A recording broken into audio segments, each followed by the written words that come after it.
Hai semua, selamat datang di video panduan belajar TOEFL. Sekarang kita masuk ke skill 9, bentuk kata kerja. Oke, nah untuk bentuk kata kerja ini, teman-teman lihat contohnya kira-kira soalnya seperti ini ya. Oke, nah soal ini mudah banget sebenarnya.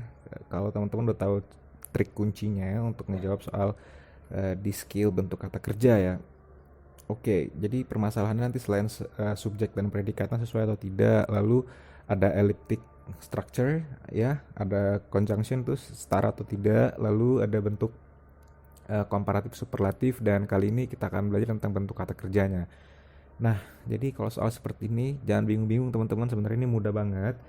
Tapi biasanya kalau teman-teman belum mengerti triknya jadi ya kelihatannya lebih susah, oke? Tapi nggak apa-apa, kita langsung masuk aja ke materinya. Jadi di video kali ini kita akan bahas tentang bentuk kata kerja, lalu pasangan auxiliary, pasangan to be, dan pasangan modal. Jadi tiga ini yang akan kita bahas di video kali ini ya. Oke, langsung aja biar cepet. Nih dia ya, bentuk kata kerja. Nah, kata kerja itu gini teman-teman. Ada bentuk verb satu ya, verb dasar ya, atau orang bilang infinitif, bare infinitif. Jadi ada bentuk satu, ada bentuk kedua dalam bentuk lampaunya, lalu ada bentuk verb ing, ada bentuk verb tiga, dan ada bentuk verb additional. Oke, perhatikan ini ya, 1, 2, 3, 4, 5. Nah, contohnya ini langsung aja kata kerjanya misalnya makan. Oke, makan itu kata dasarnya eat. Oke, nah bentuk lampaunya menjadi ate. Nah, bentuk verb ing-nya adalah eating, ya, adalah eating. Lalu bentuk ketiganya eaten, bentuk perfectnya ya. Nah, bentuk additionalnya itu eat sama dengan eat ini, tapi ditambahin s belakangnya, eats. Dan eats bukanlah verb satu, ingat ya. Eats bukanlah infinitif. Bukan bare infinitif ya. Jadi ini bukan kata kerja utama, bukan kata kerja dasar. Oke, lalu ada contoh yang lain. Ini berjalan ya, walk. Kenapa saya kasih contoh berjalan? Karena ini adalah contoh kata kerja yang beraturan. Beraturan itu artinya apa? Artinya kata dasarnya walk, lalu kata kerja keduanya menjadi ada tambahan ed, jadinya walked. Lalu bentuk verb ing-nya adalah walking, dan verb tiganya walked juga. Lalu verb additionalnya walk, sama tinggal tambahin s. Lalu bentuk melakukan ya, do. Do-nya bukan auxiliary, tapi do melakukan kata kerja. Bentuk kelampaunya did, bentuk verb ing-nya doing, bentuk verb tiganya done, bentuk additionalnya does. Berarti does ini bukan kata dasar ya, ingat sekali lagi. Lalu memiliki, have ya, have itu bukan auxiliary, yang bukan auxiliary, have saja, yang bermakna memiliki. Nah, have ini bentuk lampaunya menjadi had, lalu bentuk verb ing-nya menjadi having, bentuk ketiga menjadi had, lalu bentuk additionalnya menjadi has. Oke.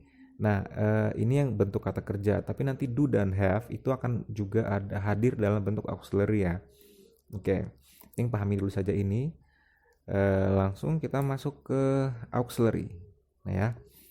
Auxiliary have, has, dan had harus bertemu verb 3 atau to be berbentuk been. Ingat ya.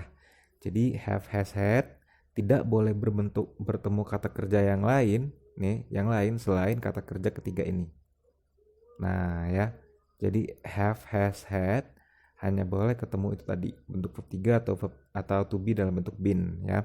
Contohnya ini had eaten atau has walked. Oke, lanjut. Ini bentuk to be ya. Jadi bentuk to be itu hanya boleh bertemu dengan bentuk verb ing atau verb 3. Ketemu verb ing ketika kalimatnya kalimatnya aktif.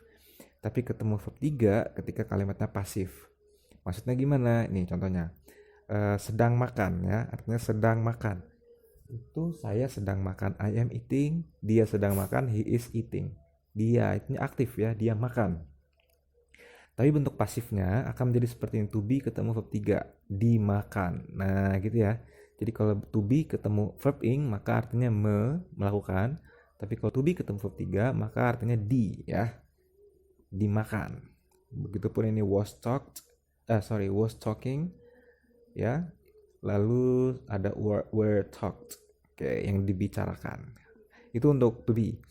Lalu kita masuk ke yang ketiga, ini bentuk modal ya. Ada can, could, will, would, shall, should, may, might, must. Maka harus bertemu verb 1 atau be. Ingat, verb 1 atau be ya. Oke, reminder, it itu verb 1, tapi it's bukan verb 1. Dia adalah additional verb ya. Oke, jadi apa bedanya can sama could? Can ini bentuk present, could bentuk lampau, will akan ya, bentuk present, ini would dalam bentuk lampau, shall juga akan, ini juga should dalam bentuk lampau, may dalam bentuk present, might dalam bentuk lampau. Oke, must sama dalam bentuk lampau, dalam bentuk present sama. Kira seperti ini contohnya, can eat, oke, bisa makan. Atau dalam bentuk pasif bisa dimakan. Kan dimakan pasif menggunakan verb 3 ya. Nah, karena can ini modal harus ketemu verb 1, maka harus ada kata kerja bantu be di tengah-tengah antara modal dan verb 3. Karena can ini hanya boleh ketemu verb 1. Kalau can eat, it's okay karena it adalah verb 1 ya. Begitupun ini may be walking, mau ketemu verb ing pun harus ada be. Oke, must go. Contohnya seperti itu. Yap. Oke. Berarti kalau sudah bahas ini teman-teman bisa dong ya jawab ini ya. Jadi nomor 1 ini jawabannya apa? Oke, kalau sudah tahu jawabannya disimpan dulu. Kita akan bahas nanti di video contoh soal. Oke, thank you for watching. Mudah-mudahan bermanfaat. Sampai ketemu lagi di contoh soal. Bye.